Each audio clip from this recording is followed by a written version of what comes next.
Alam nyo naman na si Pastor Apollo Kibuloy ay nag-file ng Certificate of Candidacy the other day. At putya na yan, sumama ang loob ng lahat ng mga malalaking personalidad na tumakbo ring senador dahil putya yan. Wala nang laman ng balita simula nung isang araw kung hindi si Pastor Apollo Kibuloy.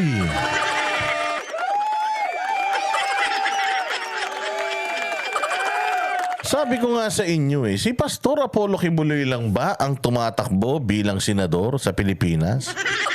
Bakit ba kayo gigil na gigil kay Pastor Apollo Kibuloy? Tumatakbo rin naman ang senador si Sator Ocampo na guilty sa child abuse. Tumatakbo rin naman si Franz Castro na ganun din, guilty sa child abuse. Nakaso nila. Pero bakit hindi nyo binabanatan? Bakit si Pastor Apollo Kibuloy ang binabanatan nyo? Anong ibig sabihin yan? Malakas?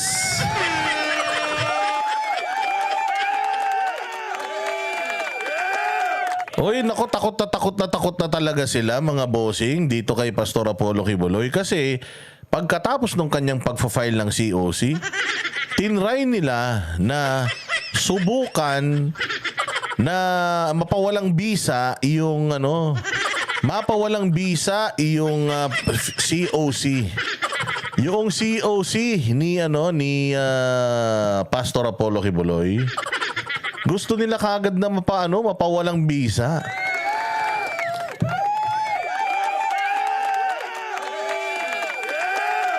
Ayan sabi ko nga sa inyo, ibang klase. Oo, gusto nilang maging gusto nila kagad na na offline yata ako wait lang yung internet ko kamusta naman?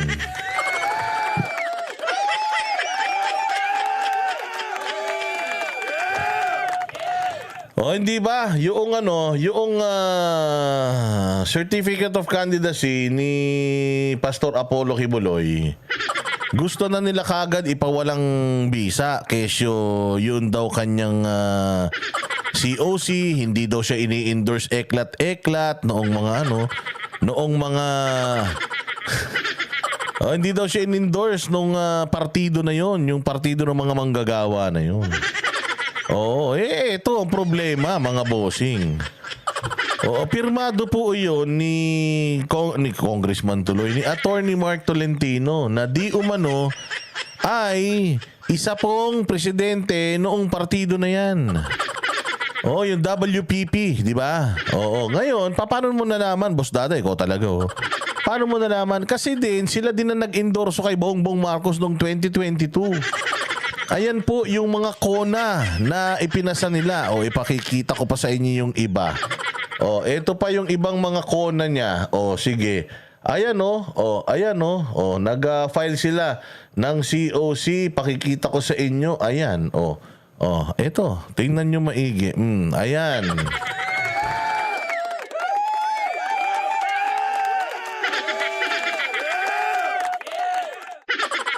Ayan signing of Certificate of Nomination Acceptance for the official candidates of Labor Party Philippines, eklat-eklat.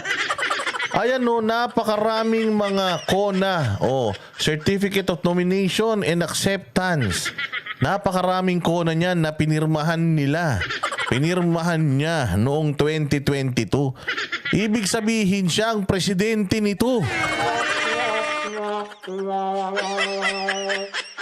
So diyan pa lang nagkandaleche-leche na sila hindi lumusot kasi yun mismong taga-Comelec mismo ang nag-debunk sa mga gusto nilang mangyari na i-disqualify yung COC ni Pastor Kibuloy. Sabi kasi ng Comelec kahit naman wala mag-endorso sa kanya, halimbawa man di tumakbo siyang independent, wala siyang affiliations. So ibig sabihin, unang-unang attempt nila, palpak agad. Pangalawang attempt nila, eto na. Yung pangalawang attempt nila, putang ina, nakipagkutsabaan na sila sa Amerika.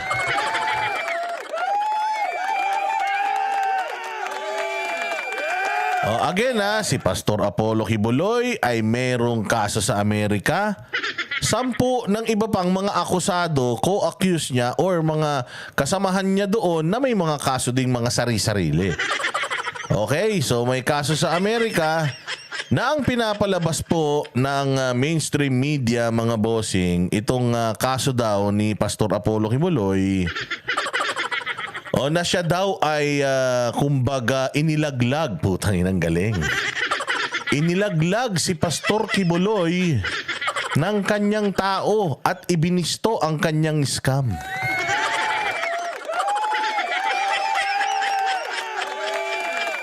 Sabi ko nga sa inyo anong unang ginawa kay Pastor Kibuloy?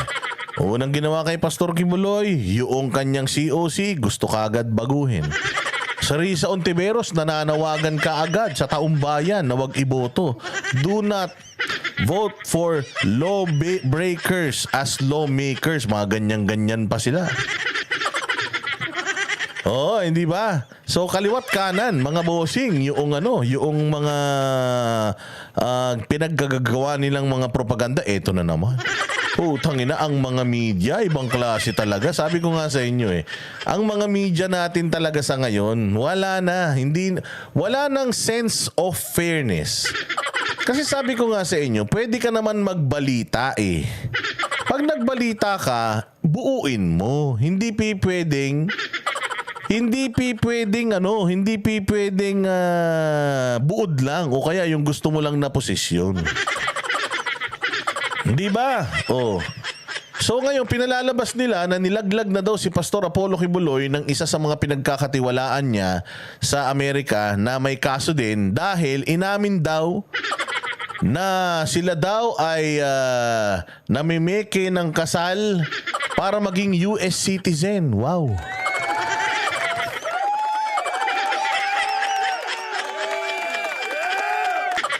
Ang tanong, ano ba talaga yung nangyari dito sa balitang ito? Ano ba nangyari sa balitang ito? Ngayon, papakita ko muna sa inyo yung tarantadong balita. Bibigyan ko kayo ng dalawang klaseng pagbabalita. Yung balita na kumpleto at saka yung balitang putang ina propaganda.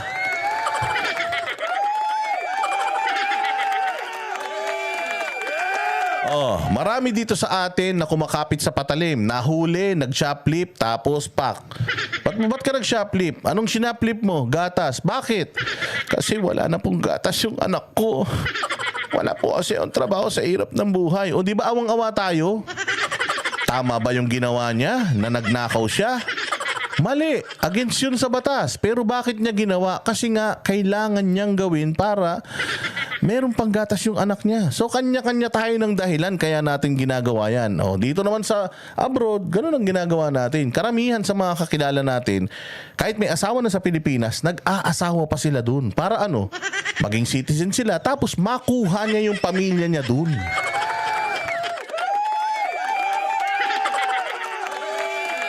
Tama? Walang problema yan. Pero tingnan ninyo yung ibinabalita ng TV5.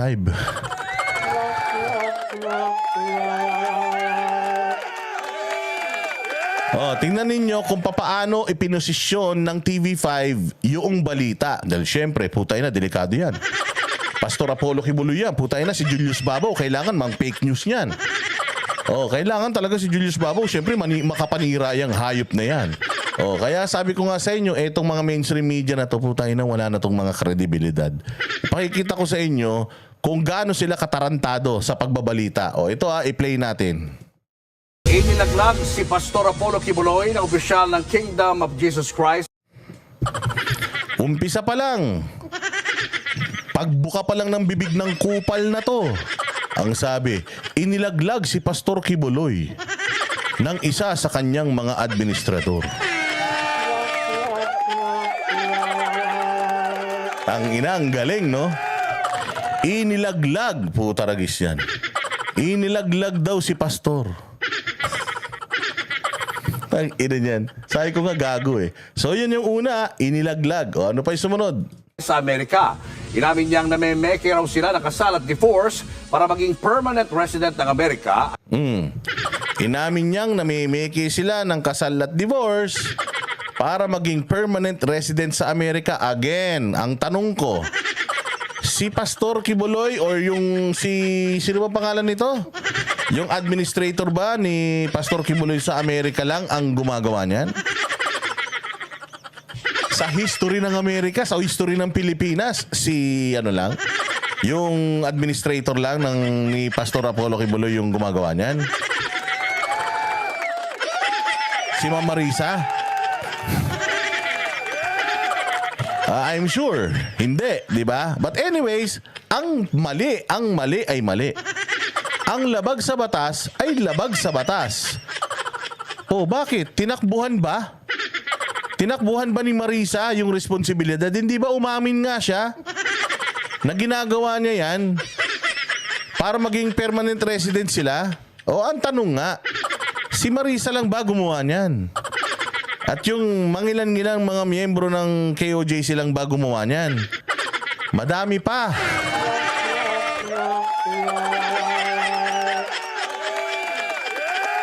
Peking kasal, peking divorce. At tingnan ninyo yung balita. Iisa-isahin natin. At patuloy na nakakapagsolicit ng dolyar ang mga KOJC member. Yun ang putang inang katarantaduhan. Tinan mo ang kagaguhan ha. Tinan mo kagaguhan. Pamimeke ng kasal para maging permanent resident. Tapos, tama naman yun. Tama naman na ginagawa mo yun para maging permanent resident ka. Puta, dinagdagan ng gunggong. Dinagdagan ng tarantado na kaya nila ginagawa yun para ano yun? Ano yung ginamit na termino nitong punyetan to? Mga KOJC member nasa frontline. Ano? Ulitin natin. Ang mga KOJC member ng Amerika at patuloy na nakakapagsolicit ng dolyar ang mga KOJC member. At patuloy na, kumbaga ginagawa daw nila yon para maging citizen sila para patuloy na makapag-solicit ng dolyar ang mga KOJC member. Question, Julius Babaw, mali ba? Yung pagsosolicit, mali ba? Tanginan nyo, kayo rin naman nagsosolicit kayo sa mga nagbabayad sa inyo Hindi mali mag-solicit. Hindi mali mag-solicit. Hindi, putya, sa Bulacan lang Pag umuwi ako doon, puta, wala naman ligan. Dami nagsosolicit ng ng pang-uniform Wala pong mali sa pagsosolicit.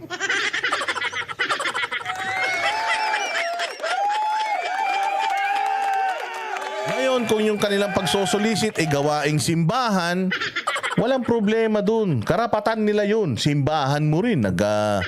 Nagfa-fundraising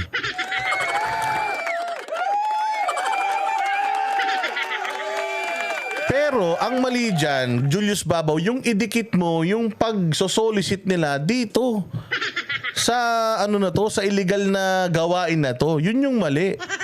Kayo ang naglalagay ng mali siya sa tao. O, paano ko nalaman na nilalagyan lang nito ni Julius Babaw ng mali siya yung utak ng tao? O, tingnan nyo yung balita. Tingnan nyo.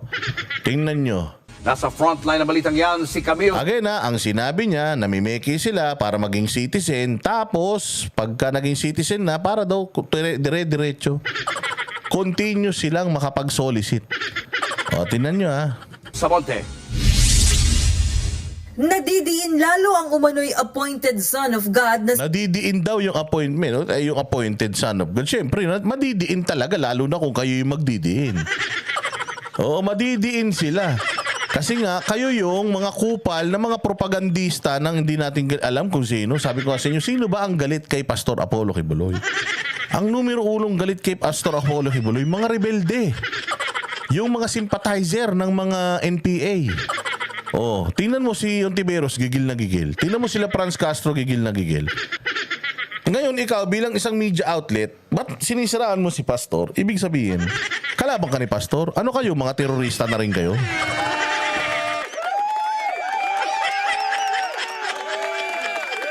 Sabi nga ni Defenders of the Sun, taga-Amerika to sa LA Yung tumatakbo ang presidente, nanghihingi ng donasyon Tama yun. Lahat pwedeng manghingi ng donasyon. Basta hindi ka nagnanakaw, nanghihingi ka ng donasyon, legal yan. Hindi masama yun. Depende na lang kung talagang ginagamit mo yung donasyon para sa katarantaduhan. O kaya nang i-scam ka na ng tao, hindi ka na nanghihingi ng donasyon nun. O sige, tinan pa natin yung sasabihin nila dito. Si Pastor Apollo Quiboloy. Kumanta na kasi ang matagal ng Putangin na, kumanta na. Yan may mga ginagamit nilang salita. Kumanta na, inilaglag, ibinisto, ang kanilang scam, ganun eh. So yun yung mga ginagamit, yan yung mga tinatawag na power words na yan yung tumatatak sa isip ng tao. Inilaglag, ikinanta, yan yung mga keyword. Oo, na ganyan yung mga propagandista. Kaya nga sabi ko sa inyo, kupal talaga itong mga media eh. O, kupal, bakit? Kasi bakit kayo nakikialam sa isyong pang-politikal? Pwede naman kayong maghatid lang ng balita, pero maganda yung kumpleto. Ang hinahatid nilang balita ay yung KOJC member na, o yung KOJC, yung tawag dyan, yung administrator na umamin sa umamin sa kasalanang ganito. Again plea deal. Oo, kinuha niya yung deal ng gobyerno para mas mapababa yung sentensya niya. Oh, kumbaga, tinanggap ko na lang to. Sige na, okay na yan. Total naman. Magaan na kaso lang yan kesa naman pahirapan pa natin yung mga sarili natin. Pahabain pa natin ng pahabain. O sige na, feeling ko, ano naman maganda na tong deal na to. O, so kumbaga, ganito lang yan eh. Kung ako gobyerno, bakit ako makikipag, plea bargain ako sa'yo? Ba't kita bibigyan ng deal? Oh, kung alam ko na super lakas nitong kasong hinahawakan ko. Oh, bakit ako makikipag-deal sa iyo? Kung alam kong malakas, alam kong talo ka, putangin na, ididiin kita. Pero the fact na nakipag-deal yung gobyerno sa kanya, ibig sabihin yung offer nanggaling yun sa gobyerno. Sa gobyerno ng Amerika na umamin ka lang dito sa kaso na to, which is ginagawa nyo naman. Basta umamin ka dito, mababawasan yung mababawasan yung sentensya mo. Kesa naman, magkabisto-bisto pa tayo sa dulo, humaba pa to, tapos mas matagal kang makukulong. Diba? So, plea deal. Merong plea bargain na nangyari. Nag-usap sila kung ano yung mga deals. Ito yung option 1, option 2, option 3. Mamili ka dito. Utragis yan. Bakit ako kung ako alam kong malakas yung kaso ko, bakit ko papipiliin kita ng option 1, 2, and 3? Dudurugin kita.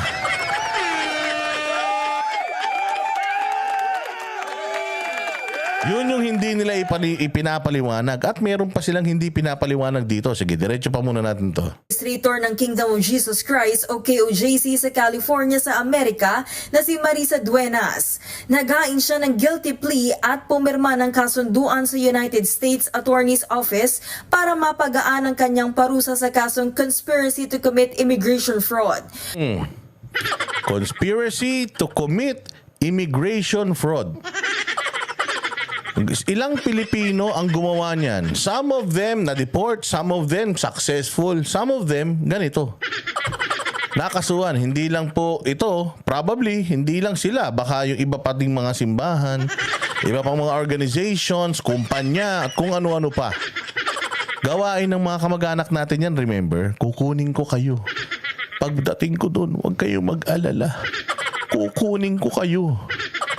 Para makaahon tayo sa hirap. O pagdating doon, pagtawag, hello ate, sabi mo kukunin mo kami dyan. O sige, ito may ipapakilala ako sa'yo. Kasama ko to sa opisina. Matanda na to. Oo, pero tiisin mo lang, ha? Tiisin mo lang kasi ang importante, makarating ka dito. Putang ina nyo, anong tawag doon?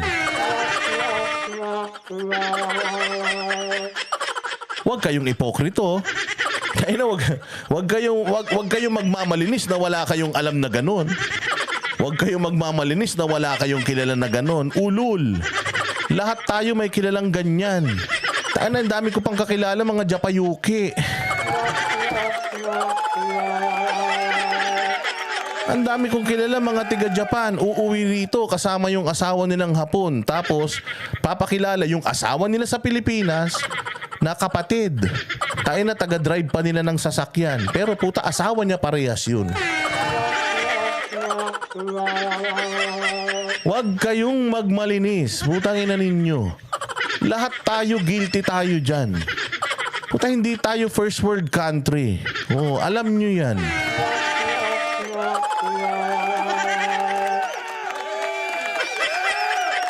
So, immigration fraud. Yun yung kaso, immigration fraud.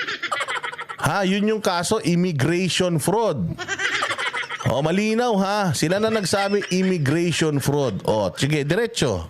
Pasabog ang kanyang mga revelasyon tungkol sa pamimeke nila ng kasal ng mga miyembro ng KOJC noong 2015 hanggang 2020 para manatili sa Amerika. Sa 16 na pahina ng kasunduan, isiniwalat Ito maganda. Kanina pa ako isip ng isip kung papaano ko ipapaliwanag to sa inyo na hindi kayo masasaktan. Alam ko marami akong mga subscriber dito na masasaktan sa mga sasabihin ko. Pero yun po ang katotohanan, masakit po talaga.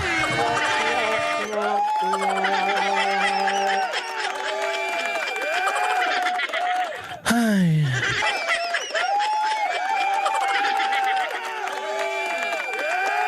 Pucha, Boss Dada, ikaw naman kasi. Yung mga nagpapakulay sa'yo, yun pang inaway mo, hindi Mga legal yan, mga nagpapakulay sa akin, wala dyang dumakot ng mga hindi nila dapat dinadakot. Sorry na. Ngayon pa lang, humihingi na ako ng tawad sa lahat ng mga matatamaan dito sa ating diskusyon. Alam ko na marami dito sa atin na mga nakaahon na sa kahirapan ng kung ano-ano ang nilunok nila para lang sila makaahon sa hirap.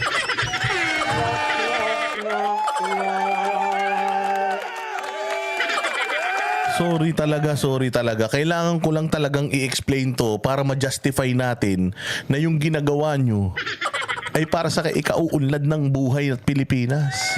Boss, salamat sa pagpapaliwanag in behalf of KOJC. Ang galing-galing mo, boss. Naintindihan ng karamihan ng explanation mo. Putya, kailangan mo lang naman kasing i-explain ng tama Yung iba naman kasi dito putay na yan magbablog, di naman marunong magpaliwanag. Manood kayo kay Boss Dada. Tingnan nyo kung anong hirap ang inabot ko para lang mapag-aral ko kahit mabili ang bahay ninyo. Tapos, nung mga nakatapos kayo ng pag-aaral, hindi na kayo nakaalala. Putay na, umamin kayo. Umamin tayong lahat. The truth will set us free. Lahat kayo ilagay nyo dyan kung ano yung mga ginawa ninyo, makaahon lang tayo sa hirap. Si Ann Harot, ilang kubeta ang nililinis dyan araw-araw. Putay na yan, minsan daw. Meron pang ginto na hindi mo pwedeng ibenta. Oo, basta lang makaahon sa hirap. Lahat tayo may sakripisyo.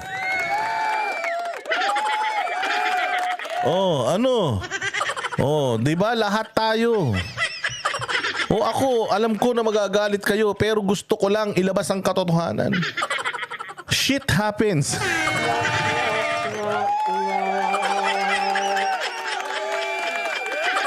Sabi ni Marjorie Maniago, sira ulo ka talaga, Boss Dada, kaya hindi kita ma-share minsan. Hindi nyo ako pwedeng i-share. Exclusive ako. Ito na, punta na tayo dito sa natin. Huwag na kayo magtampo, please. Huwag na kayo magtampo. Kailangan ko lang ipaliwanag talaga sa mga gunggong itong issue na to. Sige, diretso. Ito na yung affidavit ni Madam. Basahin natin yung affidavit ni Madam. Tingnan natin kung nakalagay lahat ng mga sinasabi ng mga putang inang tong mga reporter na to doon sa affidavit ni Madam. Ayan yung affidavit ginamit pa nila yung affidavit para magmukhang makatotohanan yung propaganda nilang mga hayop sila. Pasok. Duenas ang modus ng religious group ni Quiboloy. Ganito raw yan, kunwaring ikakasal ang dalawang Ayan na, ang ganda. Kinuha. Arranging KOJC members to enter into sham marriages with other KOJC members who were United States citizens for the purpose of evading immigration laws. O, yun yung kanina. O, immigration fraud. Ha? O, yun yung issue. Immigration fraud. Ha? Yun yung kaso. Ha? Immigration fraud. Okay? Immigration fraud. O, sige. KOJC member, isang US citizen at isang hindi.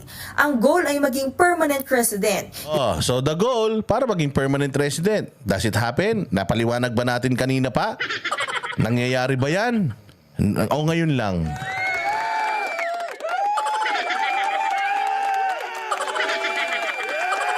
Oh, nangyayari o ngayon lang?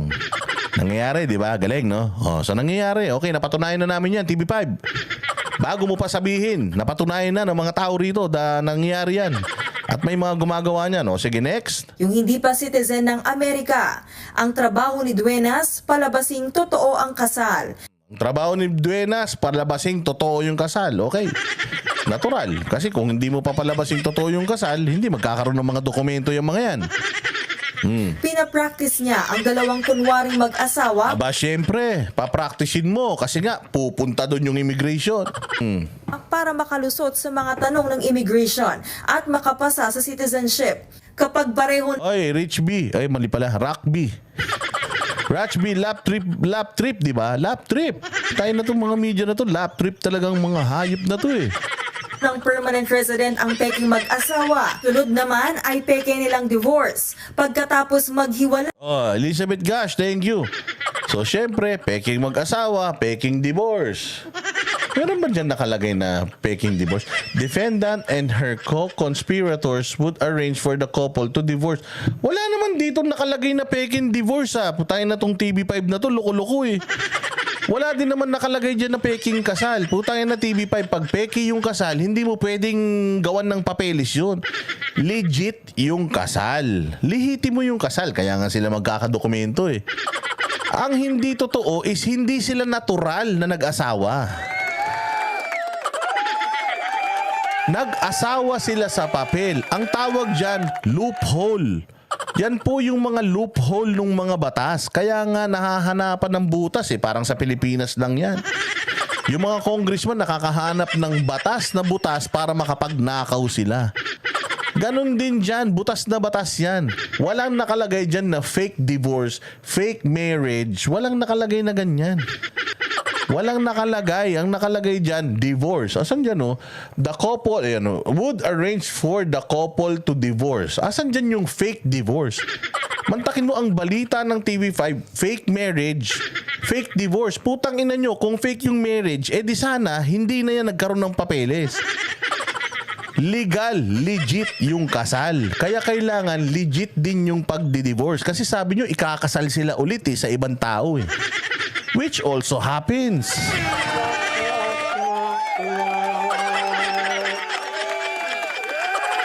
Ang ina nyo, TV5, magsara na kayo. Papaano magdi-divorce kung fake ang marriage? True. Papaano magdi-divorce kung fake ang marriage? Mga hayop kayo. Ang ina nyo talaga, mga demonyo kayo ha.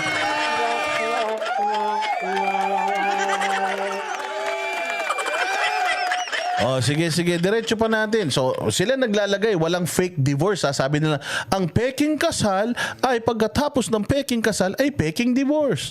Wala nakalagay dito, English to. No? Nakakaintindi kami ng English. Walang fake na salita dito sa, ano na to, dyan sa verbatim na yan. Oh. Wala, wala. Walang fake dyan, nakalagay lang dyan, divorce. Oh. Yun na talaga tong TV5 na to, mga ulul. Lai, ipapaasawa ulit sila sa iba pang miyembro ng KOJC na hindi pa US citizen. Ang tanong, Oh, ayan ha. Yun lang ang nakalagay. Isinalaysay ni Madam yung kung ano yung ginagawa nila, kung ano yung nangyayari, kung ano kumbaga how they are going around the loophole. Oh, paano nila nahanapan ng loopholes, paano nila na which is sinasabi ko naman sa inyo na nangyayari na yan talaga, and opportunity na yan na ginagawa talaga ng ibang, kahit hindi lang Pilipino, kahit ibang lahi.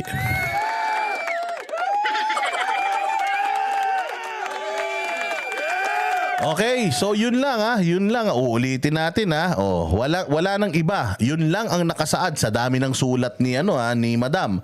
Ang kinuha lang nila yung mga gusto nilang kunin. Ano yung nakalagay? Citizenship. Kapag pareho ng permanent resident ang peking mag-asawa, sunod naman ay peke nilang divorce. Peking mag-asawa, peking divorce. Putang ina niyan. Kung peking mag-asawa yan, hindi nabigyan ng papel yan. Kung peking mag-asawa yan, ba't mo pa i-divorce? Putang ina niyan.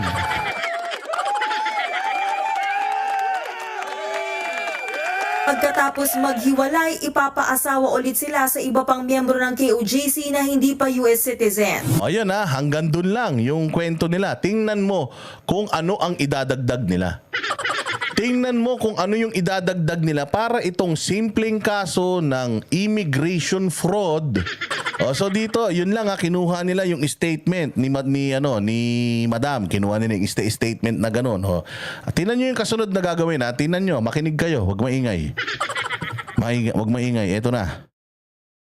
Ang tanong, bakit kailangan maging US citizen ang mga miyembro? Ayan tangina, eto na. Dito na lalabas ngayon kung bakit sila binabayaran. Dito na ngayon lalabas kung bakit sila prostitutes. Ang sabi niya, ang tanong, bakit nila ginagawa yun? Yun ang tanong, bakit nila ginagawa yun? Yun ang tanong tapos sila rin ang sasagot. Ang tanong, bakit nila ginagawa yun? Kasi pag ako tinanong mo, ang sasabihin ko, kasi gustong maging mga citizen. American citizen, Canadian citizen, European citizen. Kasi nga nangyayari yan. Yung mga tsahin ko, ganyan. Yung mga uncle ko, ganyan. Yung mga pinsan namin, kapitbahay namin, ganyan. Yun ang sasagutin ko. Kasi alam ko yung nangyayari sa totoong buhay. Putang ina, dahil propagandista sila, ang tanong nila, alam nyo kung bakit nila ginagawa yun? Ito daw kung bakit. Ng Kingdom of Jesus Christ. Yan ay para hindi maputol ang kanilang pagsusolicit ng dolyar sa Putang ina niyan. Ginagawa daw nila yun para hindi maputol yung pagsusolicit nila ng dolyar.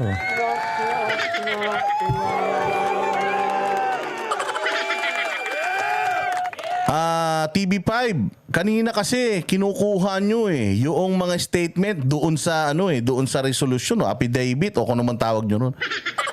Bakit itong sinasabi nyo? Nandoon ba yun sa sinulat nung nag-plead ng guilty?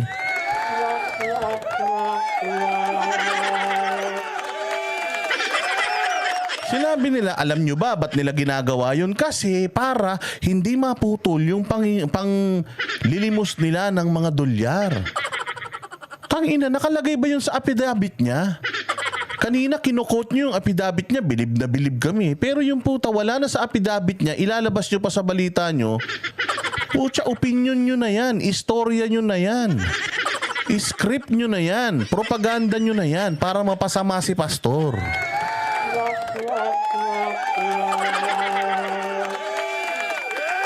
Diba? Mind conditioning na po yan. Yang ginagawa ninyo, hindi na po tamang pagbabalita yan. Kasi yan yung tinatawag na positioning. Pinuposisyon nyo yung mali.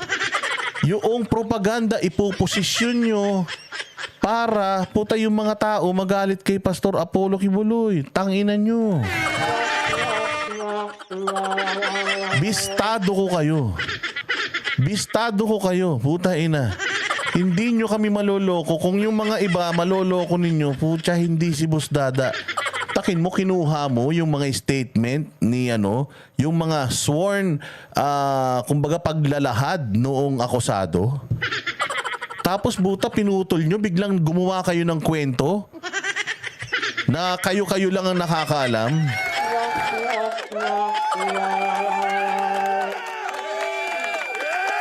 O, di ba? Actually, pwede talaga silang kasuhan dyan. Kasi ang sinasabi nila is, kaya nila ginagawa yun dahil putya talagang parang totoo. Akala mo alam nila. Maniniwala ako kung may sulat ulit dyan sa screen na yun yung sinasabi ng akusado. We are doing that because blah, blah, blah, blah, blah, blah. Diba? Wala Sila na yung nagsasabi. Tapos anong effect? Yung picture ni pastor na naka-posas, yung naka-helmet, yung nakadamit na itim. Talagang putay na para yung mga bobo. Oo nga. Dapat hindi manalo si pastor. Kasi mga manluloko to. Ganyan, di ba? Pero wag kayong mag-alala, hindi dito ako. I am here para ibisto itong propaganda ng mga ewan ko kung sinong mga naglagay sa mga hayop na ito. Sige, diretso. Amerika para sa bogus charity ni Kibuloy na Children's Joy Foundation. Diba? Bogus charity ni Kibuloy na Children's Joy Foundation. Putang ina, bogus charity. Saan nakuha ng TV5 yung hashtag bogus charity? Alam nyo ba TV5? Na na-dismiss yung kaso na yan, na yung Children's Joy Foundation, sinasabi nyo na dun lang nilolonder yung mga pera at fake yung Children's Joy Foundation. Hoy, putangin na nyo tandaan ninyo, DSWD dito sa Pilipinas nag-a-accredit dyan for how many years? Mismong si Win Gatchalian yata yun. Meron pa siyang isang bata na inilagay dyan sa Children's Joy Foundation na pinaampon niya sa Children's Joy Foundation. Legit yung Children's Joy Foundation, nagsara lang yun dahil finreeze yung assets nila. Ang DSWD hindi na nagbigay sa kanila ng permit to operate. Utangin na nyo. Pakyo kayo. Style nyo bulo, puta, bogus. Bogus na bogus na ang tawag dyan na foundation. Tayo na nakadismiss yung kaso na yan dyan sa Amerika. Walang katotohanan yung sinasabi nyong bogus. Isa lang ang kaso na nag-plea ng guilty itong akusado. At again kaso lang ito nung babaeng akusado na member nila. Iba pa yung kaso ni pastor, iba pa yung kaso ng ibang tao, iba pa yun. So hindi mo dapat i-connect kay pastor itong na to. Itong issue na to dahil kaso lang ito nung ni ate. Yung kaso ni pastor dun, umaandar pa.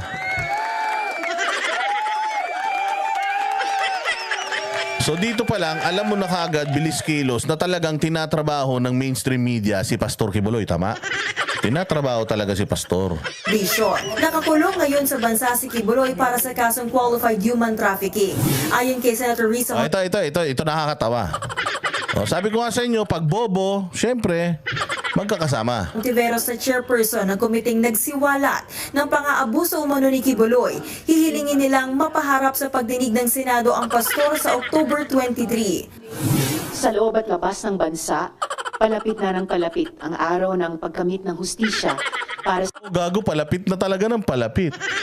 Palapit na ng palapit yung araw na magiging magkaklase na kayo sa Senado. Palakpakan.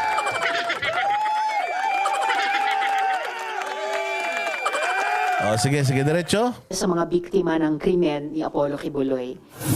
Ayon naman sa Department of Justice, Ito pinakamas nakakatawa. Nakakatawa na yung TV5, mas nakakatawa yung Tiveros. Ito pinaka nakakatawa considering na dapat magagaling sa batas to. Ako hindi ako marunong sa batas. Pero dapat mas magaling sila sa batas. Atin na mo sasabihin nila. maaaring gamitin ng ating prosecutor ang plea agreement ni Duenas para mapatibay ang kaso laban kay Kibuloy. Yung plea, yung plea bargain or yung plea deal ni Duenas gagamitin para kay Pastor? Bakit? Si Duenas at saka si Pastor isang tao ba?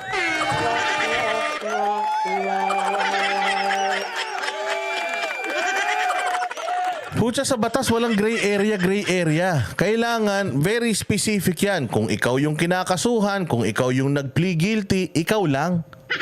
Hindi pwedeng siya nag-plea guilty, yung iba guilty na din. Hindi yung ganun.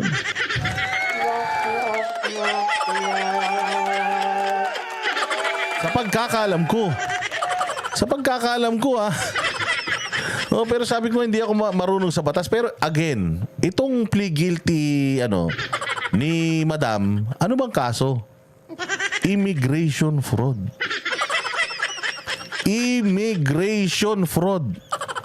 Anong kinalaman ng immigration fraud sa Amerika na kaso sa mga kaso niya dito sa Pilipinas?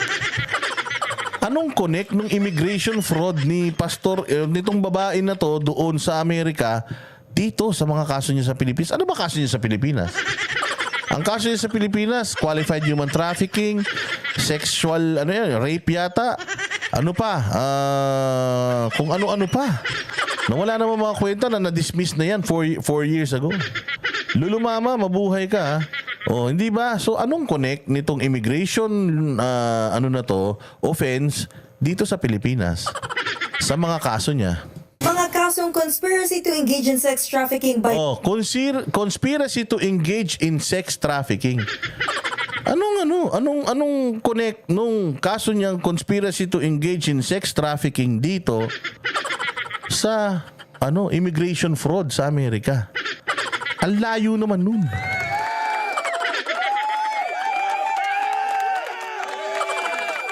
force, fraud and coercion, and sex trafficking of children at bulk cash smuggling.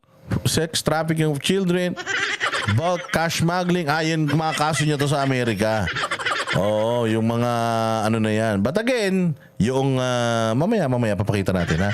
Papakita natin kasi binanggit niya dito yung mga kaso pero hindi nila binanggit yung mga kaso ng mga kaso doon na na-dismiss.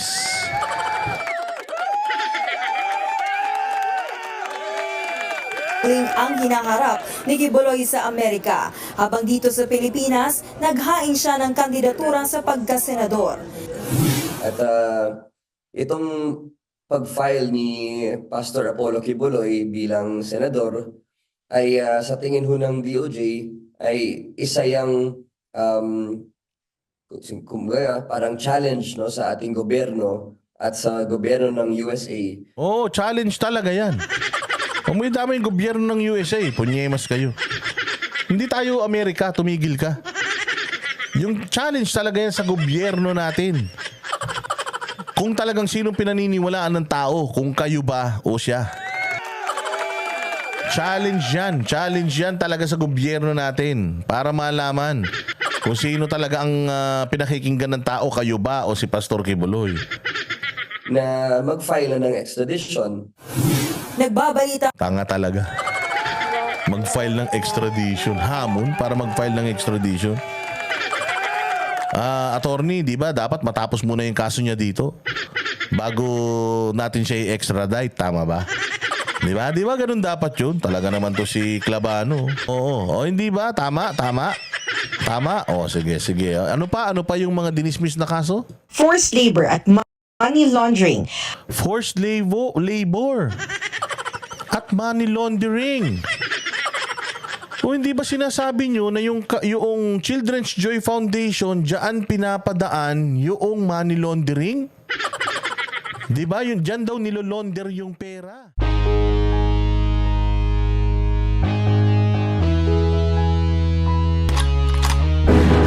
Yan ang Banateros, walang inuurungan. Pag tama palakpakan, pag mali ay babanatan. Yan ang Banateros, boses ng ordinaryong Pilipino. Banateros ay walang